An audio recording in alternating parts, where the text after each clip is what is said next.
I'm Simon Ditchburn. I'm the Managing Director of the Tudor Group of Companies, and you're watching a video series which is taking you right the way through the construction of the Cube condominium in South Pattaya, Thailand. We've taken you from the footings, we will film it right the way through to the finish of the condominium. I don't think from a developer this has actually been done before, not when the actual boss comes down on the building site and shows you all the details. But it's the start of a new year, it's the start of a new floor, and I'm going to take you through the process.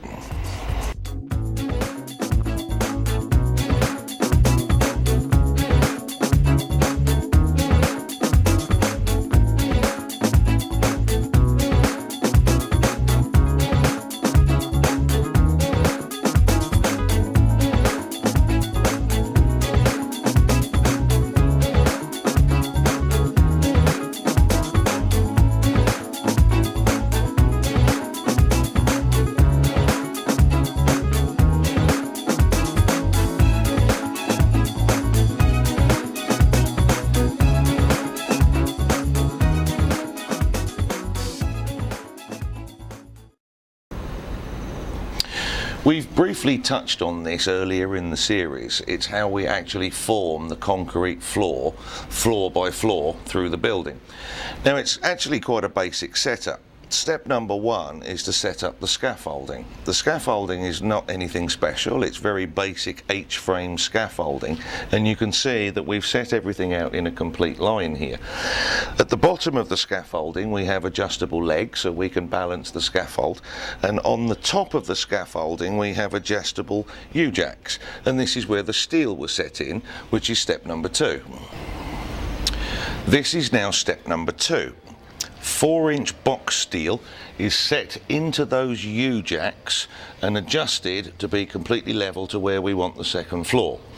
Then in the opposite direction, 2-inch box steel is used, which is just like the ribs in your body. The skin over the top of the ribs is like the plywood that sits on top, which is stage number 3. I'm a little bit further down that same corridor now, and you can see stage number 3 coming into place. That's waterproof plywood that's placed on top of the 2-inch steels.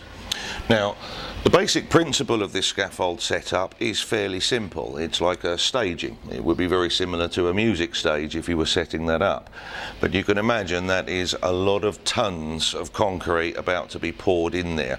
So we have to do a lot of detail checking as a safety check to make sure that all of the scaffold is locked the way it's supposed to be, the feet are locked, the whole lot. You could imagine what sort of a disaster you have if that wasn't set up properly and all of that wet concrete collapsing down onto this floor. Take a look on the upstairs now and I can show you how the boards are actually laid out. Our scaffolding is now complete, and I'm actually standing on the top of it right this very minute. Amazing, it's hard to imagine it actually, but what we've created on the top of that scaffolding is now a complete mould, which is the exact shape of the floor that we're about to pour. It's 1,200 square meters, and it's incredibly stable. It's quite amazing to stand on the top of it after you see what goes on the underneath. Now, I can work on the top of this exactly the same as I work on the ground floor. The only difference is we have to use the crane to lift up the materials. The next stage of the moulding is to create the outside line edge of the floor. So we create a stand, an upstand here, that is exactly the outside line of that floor. It's all surveyed into position. This particular one is 22 centimeters high, which represents the exact thickness of the floor. They're welded and they're reinforced. If you can imagine, once that wet concrete is being poured here, it'll be very easy to break this open and then your concrete would all go slurrying out. So we have to lock this quite strictly, to be honest with you. Now, once that outside line has been put in place, we can now move on to the steel work. Now the steel work is the reinforcing of the steel. It's completely crisscrossed on the top of the moulding, and you'll also notice that we put concrete spacers underneath. Now that is to raise the steel to make sure that the steel is inside the concrete and not just sitting at the bottom of it. Now all of that reinforcing steel locks the concrete together to make one complete slab. It becomes a complete unit, and you can't have just the odd pieces breaking away whenever it wants to. Everything is moulded together in one section.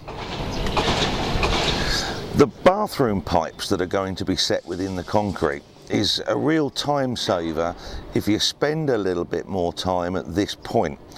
If you survey out all of the bathrooms and the floor drains and exactly where your toilets are going to come, and you put in place what we would call a slip pipe, it means that your concrete is going to mould itself all the way around the outside, but the PVC is already in position. Very easily we can connect to the bottom of that and connect to the top of it, and it saves a huge amount of drilling at a later date if you had to drill all these holes right the way through.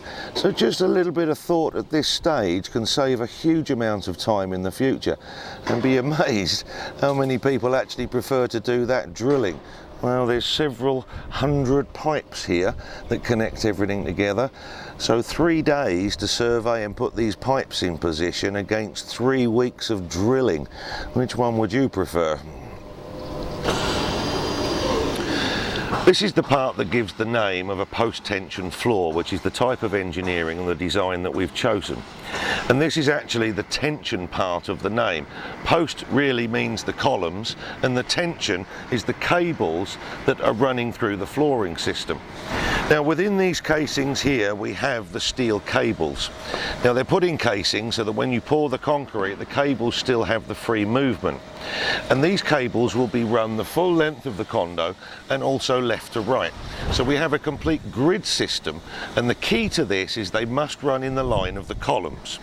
You see, in nature, if you were taking your concrete from column to column, nature automatically wants to make the concrete sag.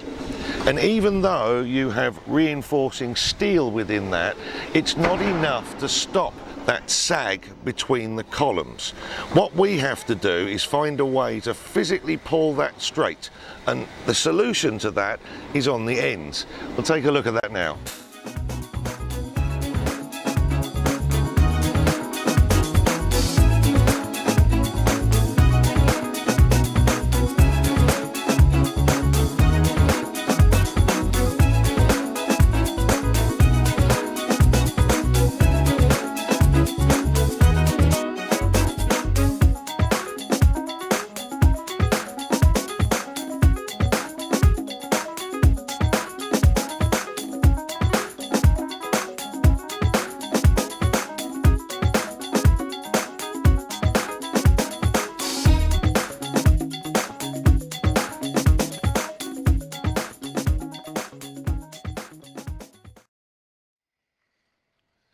This is one of the ends of those post-tension lines that we've just been showing you, and you can see that the cables are actually exposed at the end of the building.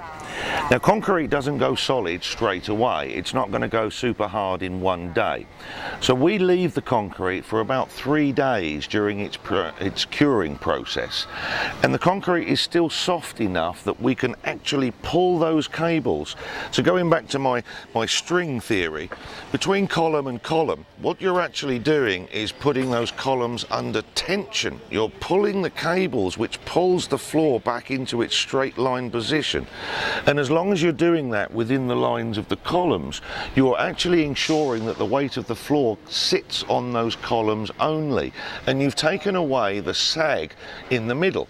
Now a lot of people seem to confuse that with reinforcing steel that goes into the middle. It doesn't do the same job. The reinforcing steel keeps concrete into one slab, so the movement of the floor will be in one slab. If you took away the reinforcing steel, the concrete would be moving in many different positions and would actually break away individually. So the reinforcing steel's job is to keep the concrete into one form, and these tensioning cables very cleverly actually do the support of the floor itself. some of the areas on each floor are a little bit special and they need that bit of extra treatment. This is probably the best example of it, because on the roof directly above me here will be the swimming pool. So we have to pull out all the tricks in this particular area. We end up with columns double the size of anywhere else. We increase the thickness of the floor by having a drop down panel here, so you're nearly doubling the thickness of the floor. The steel work, the reinforcing steel, is almost doubled, and we increase the amount of post tension in this area. And that's not just on one floor, you've got to do that on every floor, because you've got to transfer the weight from the roof all the way down into the footings, down into the ground. And remember, when water moves, the weight is transferring with the water as it's moving. So this one is special. And quite often when you hear about these buildings and floors collapsing, it's because they haven't gone to this extra extreme. And this is one of the areas that can seriously fail. Well, here we are. The day of the concrete has arrived. Now for me, this is a real emotional journey, because through my mind it's going through about, is the scaffold secure? Have we got everything in position? Is the steel all correct? Because you only get this one chance on that pouring of the concrete. But of course from the other side it goes through my mind that I'm incredibly pleased to get another floor completed. Now we've got some 20 trucks or more coming through. They've got to work their way through the traffic today. They'll be delivering into the pump. The pump is remote control, which really helps out. He can guide the nozzle of the pump and the concrete exactly where we want it. But rather than me keep going on about all the details, I'm going to step out the way and let you enjoy the action.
Well, it's 4 o'clock in the afternoon, so that's actually an hour earlier than we planned to finish today, and they're already onto the last truck of concrete just being delivered, and I think you can see the last sort of 3 or 4 square meters being put into place now.